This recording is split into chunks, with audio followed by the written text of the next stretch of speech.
Et voici, là au fond, cette petite pointe, c'est le crêt de Chalam, au-dessus de la Pesse, au-dessus d'un haut lieu de la résistance, la Borne-aux-Lions. La résistance jadis des maquis de l'Ain et du Haut-Jura, avec un hôpital de campagne. Même à l'époque, avec le peu de résistants qu'il y avait un hôpital de campagne. Rien à voir avec cette simple épidémie où on continue à détruire les services publics, dont les hôpitaux, avec une quantité de lits supprimés. Et maintenant, avec la vaccination obligatoire déguisée, eh bien, on supprime du personnel.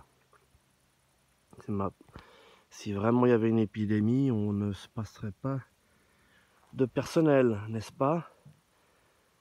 Donc, je suis au lieu dit au-dessus de la Joux, entre la Joux et la Moura, au début du massacre, le massif du massacre, la forêt du massacre, au lieu dit la Vigoureuse.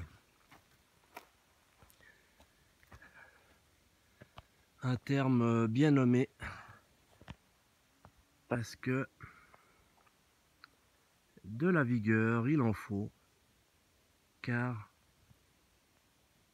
finalement, au moins la moitié des gens sont strictement incapables de discuter de manière argumentée sur tout ce qui se passe. Donc la Covid n'est qu'un outil pour beaucoup de choses. Et il suffit de relire Le meilleur des mondes, et qui, selon les recherches de Pierre Hillard, Le meilleur des mondes de Aldous Huxley ne serait pas un roman de science-fiction ou d'anticipation, mais un programme. Rien d'étonnant, puisque Aldous Huxley faisait partie de la haute bourgeoisie britannique, et dans sa famille, il y avait des gens très influents et particulièrement savants, puisqu'il y avait des scientifiques et autres, dont des prix Nobel. Donc, la vigueur, il en faut, parce que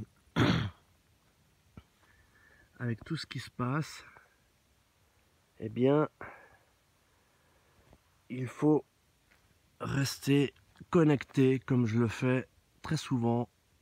Le sport, ou plutôt mes activités physiques en nature, sont souvent des moments de recueillement, de lâcher prise, mais aussi de connexion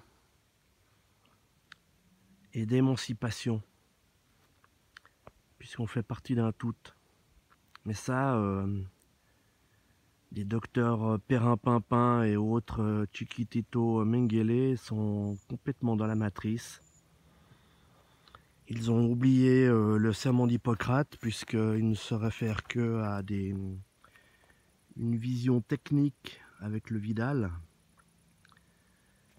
Donc, je pense que si on leur parle de système immunitaire, ils nous regardent avec des gros yeux.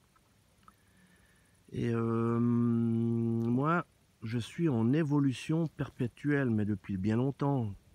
Quand on comprend un peu les enjeux de ce monde, de cette civilisation depuis 250 ans, là on arrive à une apothéose. Il y avait déjà eu le contrôle des esprits avec un événement majeur le 11 septembre 2001 pour faire croire que tout le monde pouvait être susceptible d'être terroriste. Et là maintenant, tout le monde est susceptible de mourir avec un virus ou de transmettre le virus. Et là, comme le contrôle des esprits il est bien en marche, eh bien c'est magnifique, parce que on peut faire admettre que on s'injecte un produit inconnu, qui s'avère expérimental et dont le bénéfice-risque est de moins en moins favorable pour l'ensemble de la population, mis à part les personnes les plus fragiles et les personnes les plus âgées, quoique. Et maintenant, voilà, donc bon, on est dans une société tellement abrutie par la consommation, par le divertissement, etc., que j'aime bien une image. Si certains ont pris se dépêchent et de courir pour tout ce qui leur fait soi-disant du bien, en prenant l'ascenseur pour l'échafaud, moi je prends mon temps et je prends l'escalier, marche après marche, et je continue mon chemin et mon éveil. Mais bon, voilà, de toute façon, le temps révèle tout. C'est un bavard qui parle sans être interrogé, n'est-ce pas, Euripide, contemporain de Socrate? Eh oui, il y avait le temps de la réflexion. Alors, restons connectés en lumière.